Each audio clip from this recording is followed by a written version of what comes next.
तो जैसा कि आप क्वाड्रेटिक इक्वेशन में पढ़ते हैं कि जो डिस्क्रिमिनेंट होता है यदि वो लेस देन जीरो है तो उसके जो रूट होते हैं वो क्या होते हैं, वो इमेजिनरी होते हैं। और यह डिस्क्रिमिनेंट ग्रेटर देन जीरो है तो उसके जो रूट होते हैं रियल एंड अनइक्वल होते हैं।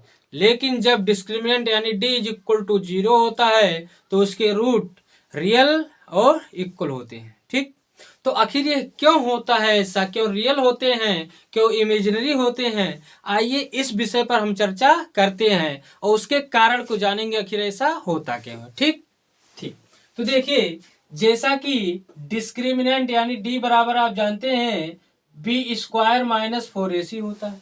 ठीक, और आपने एक फार्मूला श्रीधराचार्य से भी पढ़ा होगा।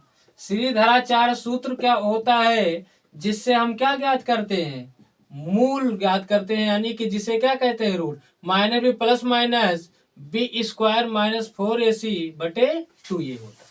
ठीक ठीक, तो अब आइए हम बात करते हैं जब क्या होता है d ग्रेटर देन जीरो होता है तो रूट्स क्या होते हैं, roots are real and unequal. Second, if d is equal to 0 then roots are real and equal। ठीक, third, when d is less than 0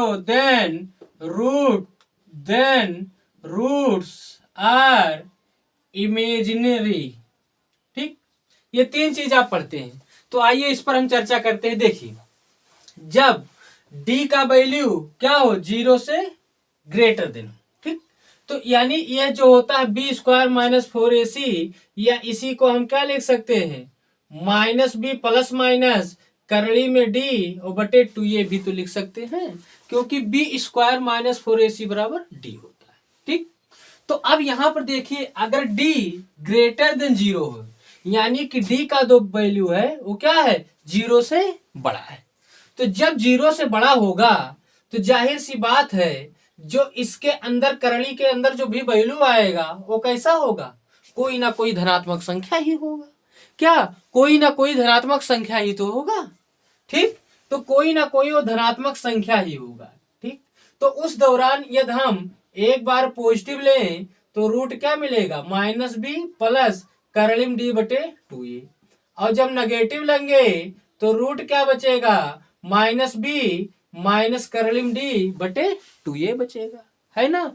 तो इस तरह से ये दोनों रूट्स कैसे हैं, रियल हैं और अनइक्वल है, क्योंकि जब d जीरो से बड़ा होगा उस दौरान d का कोई ना कोई वैल्यू धनात्मक ही वैल्यू तो होगा, और धनात्मक वैल्यू का वर्गमूल जो स्क्वायर रूट है वो आसानी से निकल जाता है। तो इस तरीके से जो रूट्स होंगे वो क्या होंगे, अनइक्वल होंगे और रियल होंगे। ठीक ठीक, आइए हम दूसरे केस पर बात करें।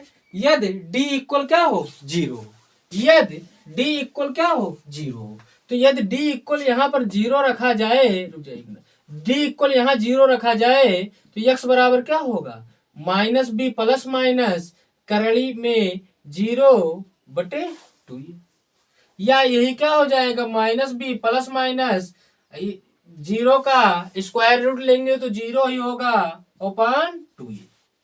तो यदि यह यहाँ पर पॉजिटिव हम लेते हैं तो x बराबर minus b plus zero upon 2a, या यही क्या हुआ माइनस बी अपॉन 2a, और जब नेगेटिव लेते हैं तो यही x बराबर minus b minus zero upon 2a, अब ये बात क्या हुआ माइनस बी अपॉन 2। ठीक, तो यहां से ये चीजें हम क्या देख रहे हैं कि x का वैल्यू दोनों ही कंडीशन में सेम आ रहा है और जो कि क्या है रियल है ना। तो यही कि जब d का वैल्यू जीरो होता है तो रूट्स क्या होते हैं, रियल होते हैं और इक्वल होते हैं। तो देखिए यहाँ क्या इक्वल है कि नहीं है ना। ठीक, अगला तीसरा केस, जब d का वैल्यू लेस देन जीरो होता है। d का वैल्यू अगर लेस देन जीरो है तो जाहिर सी बात हो कैसा होगा, नेगेटिव होगा। कैसा होगा, नेगेटिव होगा। तो जब नेगेटिव होगा कोई भी मान लीजिए d का मान लेस देन अगर जीरो है तो माइनस में आएगा अपॉन 2a। तो आपने कभी ऋणात्मक संख्या का स्क्वायर रूट निकाला है नहीं, तो देखिए अगर इस करली के अंदर यानी क्या है, अंडर रूट के अंदर -1 है, तो इसका वैल्यू क्या लिखा जाता है, आई। क्या लिखा जाता है, आई, या यही आई स्क्वायर बराबर क्या हो जाएगा, -1। तो जब भी अंडर रूट के अंदर -1 होता है तो उसको आई से लिखा जाता है। और आई को क्या कहते हैं, इमेजिनरी। इमेजिनरी यानी कि काल्पनिक। ठीक, तो वैसे ही यहाँ पर d को हम -d लिखा है ना, तो लिख सकते हैं -1 गुणे d अपॉन 2a, या इसी को क्या लिखा जा सकता है, अंडर रूट -1 गुणे under root d upon 2a।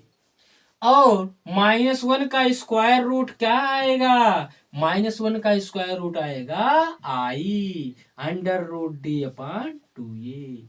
और जब भी जहां पर आई आया वो कैसी होंगे, वो इमेजिनरी होगा। तो इस तरीके से क्या कहते हैं कि जब d इज लेस देन 0 होगा उस दौरान रूट कैसे होंगे, इमेजिनरी यानी काल्पनिक होंगे। ठीक है जी। तो इस तरीके से क्यों आखिर ऐसा होता है उसका कारण आप देख सकते हैं। बाकी बने रहिए मेरे साथ, मिलेंगे नेक्स्ट टॉपिक पर। धन्यवाद।